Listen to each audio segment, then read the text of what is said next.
What's going on? It's your boy DameSmiff, and I'm gonna quickly discuss with you guys this evening a little bit about my reaction to a new album cover from a popular artist, and as well as discussing a bit of sensibilities for your audience as a musician, and how it is a bit of your responsibility to kind of mitigate what information you give your audience. So if you're interested in conversations like this, make sure you hit the like button so that other people can find this video through the algorithm, and make sure you hit the subscribe button so you can catch my latest video and all the other content I have. So essentially the source of this video or this topic comes from Sabrina Carpenter's newest album, Man's Best Friend, where the artwork or the cover art has been released or shown to the public. And there's been a very polarizing kind of reaction to it coming from both men and women. And I think it's more so about whether or not the artist has communicated what their point or perspective is on the many subjects that they might cover in their music. So unfortunately, I'm not well versed in Sabrina Carpenter's music to really understand her perspective on it. So I'm going to be taking a little bit of what I've learned from reading people's reaction and having conversations in real time. And what it seems to be is that some people are not very clear on what Sabrina Carpenter is. And what I mean by that is they don't know what she is as far as what she represents. So there are there's plenty of times where they'll put their political views or maybe their personal views or their experiences on the forefront of their music. So if it's something that happened that's really good in their life, that'll be something they highlight. If it's something really bad, they'll highlight that. And so for a lot of people in the audience, that can be very valuable because you can kind of decide what you agree with, what you disagree with, or whether you resonate with things or not. Now, the issue becomes more of a artist's responsibility when you're not really communicating anything that's accurate to who you really are or who you actually are. So I'll give you an example. If you're, let's say, a rapper and you're very angrily rapping and making music about beating up people and being tough and things like that, but you have no enemies. There's no one that dislikes you. You're pretty much a nice guy when we meet you. That's going to create a bit of discrepancy in how people see you. It's going to create kind of holes in your credibility as far as whether or not you tell the truth or represent, who you actually are. And that's where the controversy begins, because for a lot of people, they don't really care about that part when it comes to their favorite artist. They prefer to not know these things.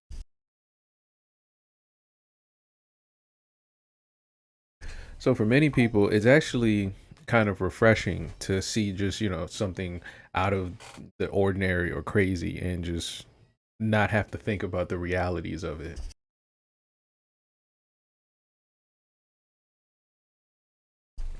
So when we're considering, like, let's say mainstream artists or household names, I would say, I think there has to be a bit of understanding that's laid at the feet of the artists that actually choose to create for the mainstream artist, the audience.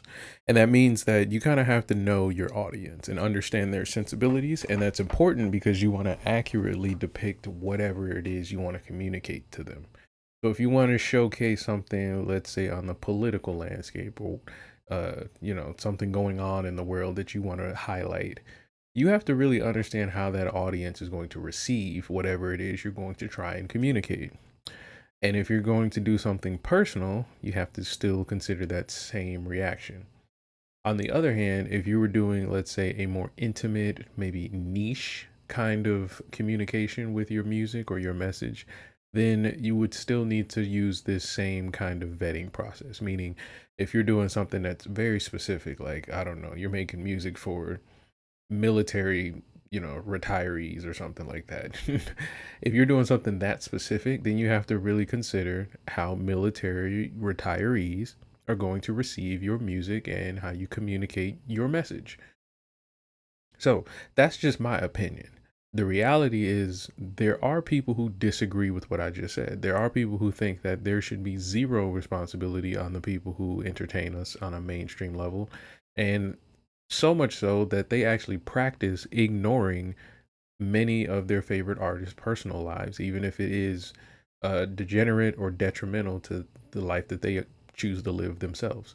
So I'll give you an example. There would be like an artist who's very popular, makes a lot of money selling music, but may commit a crime.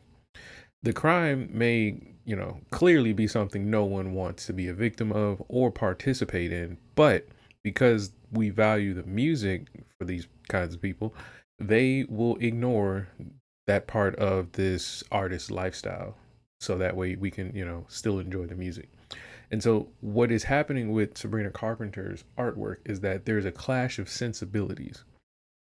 Whereas the messaging that I'm seeing a lot of people to have believed she communicated is being misconstrued with, let's say, satire or maybe artistic expression. But personally, I think that's coming from a lack of direct communication from the artists themselves. This usually happens with mainstream artists because you're not getting a very personal look. We really got to see that recently with many artists. So like Cardi B, for example, she would go live or make vines and very personal reactions, like literally the phone in her pocket would become access to her, perspective. Nowadays, it's kind of taboo for an artist to not be as vulnerable. So for you to have a message that's supposed to be, let's say, a general mainstream kind of issue or topic, like let's say a political issue or even a financial issue or a relationship dating kind of dynamic issue, then there's going to be a split conversation about what it is you're covering. But where you stand as an artist needs to be clear and not necessarily just showcased as some kind of vague response or something like that, right? And so what I mean is that if you're going to, let's say, do a song or a tribute or an album or some kind of message for your audience to resonate with, it's okay to use many of the different mediums that we have available, but you want to again be hyper aware of your audience's understanding of what you're doing. This is key for communication. I wouldn't speak English to someone I knew didn't understand English. So I wouldn't use satire with an audience that I know has a problem with satire.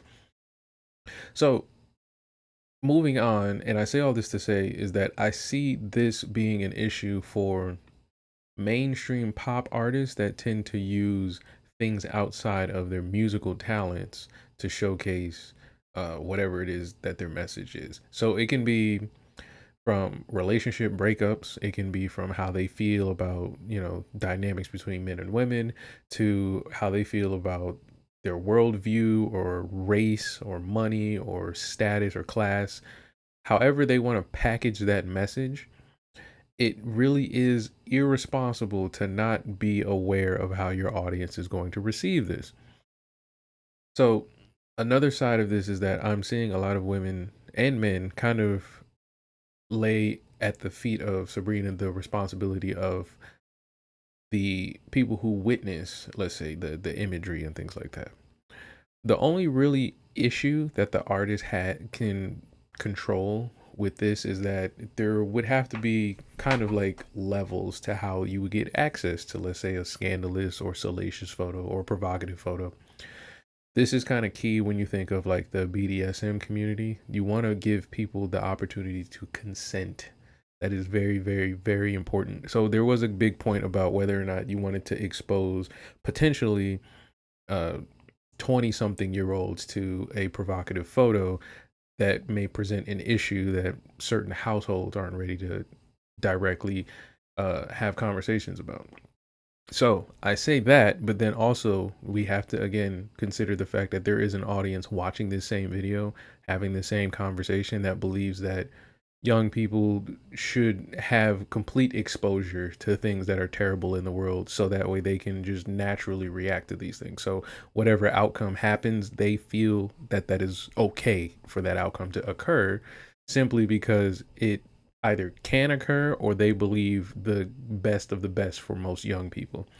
So there is a hard reality being challenged here. There is a lot of sensibilities being challenged as far as what you're trying to say as an artist, and then also what you believe is a mirror to society versus what you believe to be your own participation in society. There is a big confusing ball or confusing cloud over issues like this when it comes to our favorite entertainers. So let me know, what do you think? Do you think that Sabrina Carpenter is being very clear and concise and easily understood with the messaging and communication to the audience that is receiving this? Or do you think this is more of a niche, very particular communication that may need a little more understanding and context? Let me know in the comments. But this is a late night at Dames, and I will see y'all tomorrow night.